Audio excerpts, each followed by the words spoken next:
it is obvious that the international community is failing the Rohingya again and again, because the Rohingya genocide began in 1978. Then the massive wave of violence again took place in Arakan, or the Rakhine state, against the Rohingya in 1991, 1992, again in 2012, again in 2016, again in 2017, and now 7 years later, again the Rohingya are facing.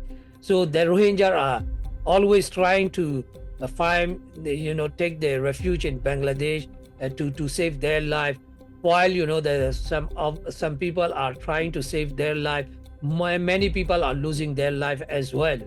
So this is the failure of the international community. If the international community really cared that these Rohingya people, they could protect, that they have the power. The international community has the power, but they are not using their power. Of course, they show the sympathy. They are sending the humanitarian aid, especially to the Bangladesh. But now, the people are starving. No one is trying to intervene. No, nothing is there. So it is the failure.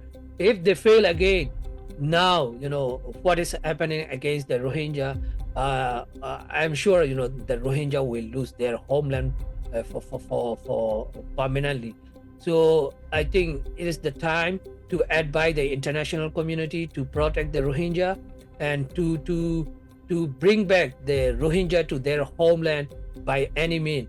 The international community, if they have the will, they can do that. So since the Arakan army is trying to control all the area, and there are the displacement, mass killing, massacre ongoing, all kind of the human rights abuses, and no access to the humanitarian assistance, no healthcare. In 2017, when the Rohingya were attacked by the terrorized by the Myanmar military, at least they could flee to Bangladesh and sought the asylum there, and at least they could have access to the humanitarian assistance. But here, the condition is completely different. The people are starving.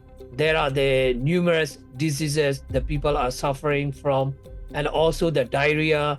So in the past week, more than 50 people died from the diarrhea alone. So this suffering is beyond imagination. There are about the 600,000 Rohingya remaining in Myanmar. About 130,000 are confined into the camp. The camp are exactly like the concentration camp, with the barbed wire and the watchtower. It is exactly like the concentration camp. So they have been living there for more than 12 years. And the remaining people are living in the condition of the open air prison. But after this area controlled by the Arakan army, the situation is much worse than before. They cannot use the mobile phone. The youth are targeted. Many youth were abducted by the Arakan army and disappeared. Before this Arakan army controlling the territory, they were living in the open air prison. But now, the situation is much worse than the normal prison. In normal prison, at least they have the free food and the things. But here, they are struggling to find the food. They are struggling for their survival.